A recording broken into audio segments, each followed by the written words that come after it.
Olá, vamos aqui então agora administrar o que nós denominamos de advérbios de lugar. Tudo bem?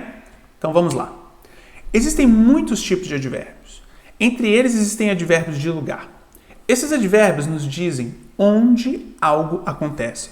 Advérbios de lugar não modificam adjetivos ou outros advérbios. Isso é muito importante porque quando nós falamos de advérbios, de uma forma geral, podemos de certa forma descrever que advérbios podem sim modificar adjetivos ou até mesmo outro advérbio. Mas com isso dito, especificamente no caso dos advérbios de lugar, nós não temos o mesmo modificando, como temos aqui descrito, adjetivos ou outros advérbios. Simplesmente por conta do sentido que é passado, que é mais precisamente o sentido de lugar. E já que estamos indicando a ideia de lugar, não podemos diretamente relacionar a um adjetivo ou outro advérbio em termos da modificação que o advérbio de lugar passa. Então, vamos ver aqui o exemplo. I'm going back to school in a month. Então, back aqui é um advérbio, não é? Mais precisamente um advérbio de lugar, indicando que eu vou voltar à escola em um mês. O lugar, então, é o escola. E você está voltando a esta escola. E, portanto, expressando a ideia de advérbio. Os advérbios de lugar são geralmente colocados após o verbo principal ou após a cláusula que eles modificam. Vejamos então aqui a sentença. Come in. Come in, então tem o in sendo o advérbio, mais precisamente o advérbio de lugar, sendo expressado no final da sentença. E por que o in, por mais que possa ser interpretado como uma preposição, não é? Uma preposição de lugar, por que aquele é um advérbio? Porque está qualificando ou modificando um verbo. Vejamos aqui, come é um verbo. Então, se nós estamos aqui falando de verbos, o in relacionado ao verbo, em especial estando no final da sentença, definitivamente é um advérbio, caracterizando que estamos falando de entrar, não é? O in diz que o come, mais precisamente, significa entre. Entre, porque in é aqui no sentido de inside. Tudo bem? Interno. Agora vejamos aqui o outro exemplo. Helen looked around trying to find a familiar face in the crowd. Então, agora você tem aqui o around caracterizando mais precisamente o verbo principal da sentença. Não então necessariamente a cláusula, mas o verbo principal, que neste segundo exemplo é looked. Aqui, o looked around indica que essa ideia de around significa que a Ellen estava olhando ao redor, olhando em volta, buscando numa visão figurativa ou não de 360 graus, não é? Então, Helen looked around trying to find a familiar face in the crowd. Perfeito. Agora, advérbios de lugar que terminam com where expressam a ideia de localização sem especificar um local específico ou direção. Então você tem aqui, I couldn't find my cat anywhere. I was in the middle of nowhere. Então, definitivamente você tem aqui uma ideia de localização, mas sem especificar um local específico. E eu entendo que isso é um pouco dicotômico. E é para ser, porque na realidade, essas ideias aqui estão indicando lugar nenhum. Anywhere significa lugar nenhum. Nowhere significa também a mesma ideia, de lugar nenhum. Então, quando você quer se referir à ideia de lugar algum ou lugar nenhum, você pode utilizar essas expressões sabendo que elas são advérbios de lugar. Tudo bem? Agora, advérbios de lugar que terminam em words expressam o movimento em direção a algo em particular. Então, veja aqui essa sentença. Our dog likes to walk backwards. Backwards significa para trás. Então, our dog likes to walk backwards significa o nosso cão gosta de andar para trás.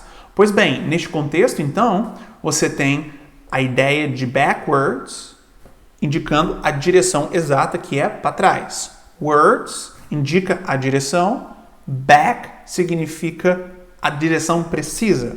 Então, mais uma vez, para ficar mais claro, word ou words significa que a ideia repassada pelo advérbio é de direção, seja ela qual for, e back é o elemento que caracteriza este words de forma mais precisa, que no caso seria, de fato, a ideia de para trás. Tudo bem? Perfeito. Agora, here e there são advérbios de lugar. Eles fornecem uma localização em relação ao falante.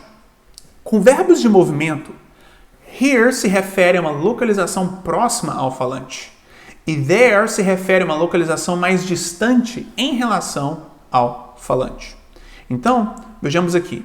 You can hang your coat here. Se eu chego para você e falo, you can hang your coat here, o que você está compreendendo é que a pessoa está próxima do lugar onde o casaco é pendurado. Nós estamos, eu e você. Se nós então estivéssemos na minha casa e eu falasse, you can hang your coat here, a probabilidade é que, se eu quero também fazer sentido para a pessoa, é que nós estamos bem basicamente ao lado do lugar onde que você colocaria o seu coat, o seu casaco. Agora, se nós estivéssemos mais distantes, utilizaríamos there, não é? Ou seja, provavelmente você teria que se deslocar um pouco até chegar no local aonde que você tem que fazer o que está sendo indicado para você fazer. E vemos isso aqui no segundo exemplo. You can put your shoes there. Ou seja, você pode colocar os seus sapatos ali. Então temos o here indicando aqui e o there indicando ali, não é? Ou seja, aqui neste exemplo, you can put your shoes there significa a pessoa está apontando para o lugar onde os sapatos devem ser postos. E esse local é um pouco mais distante, não é? Agora, here and there são combinados com preposições para formar muitas frases adverbiais comuns. Detalhe, você tem o que nós denominamos de advérbio, que é somente uma expressão e ela modifica, e ela pode modificar a sentença, seja a cláusula inteira, seja o adjetivo, seja o verbo, ou seja até mesmo outro advérbio, com somente uma palavra. Mas temos aqui o que também está sendo indicado aqui como frase adverbial. Uma frase adverbial é simplesmente mais de uma palavra, não é? Que forma em conjunto a ideia que um advérbio expressa. Então vejamos aqui essa sentença. Could you come over here?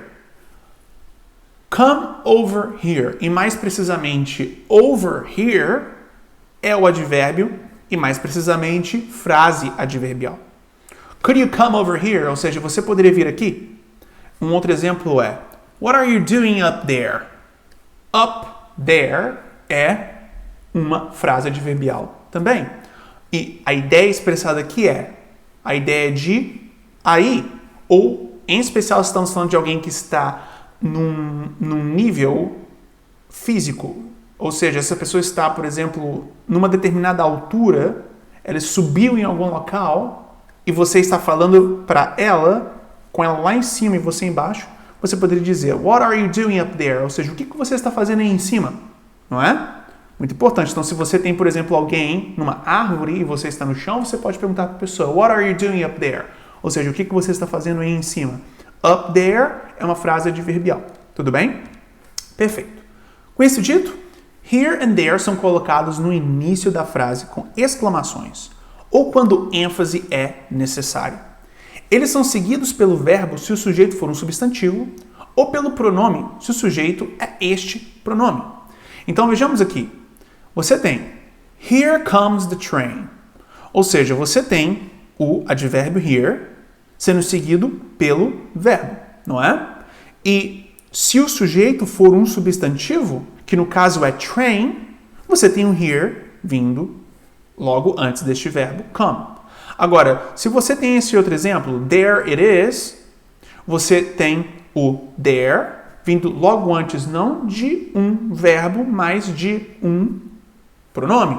Mais precisamente o pronome it. Tudo bem? There it is, ou seja, aí está. Então, muita atenção com relação a isso, mas o mais importante é, se temos here e there, eles estão, caso sejam utilizados no começo da sentença, mais frequentemente do que não, a ideia que estão expressando é a ideia de ênfase. Então, se você chega e fala, here comes the train, você está dizendo, aí vem o trem.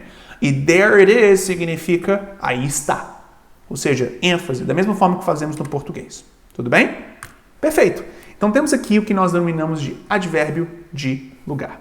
Muito obrigado.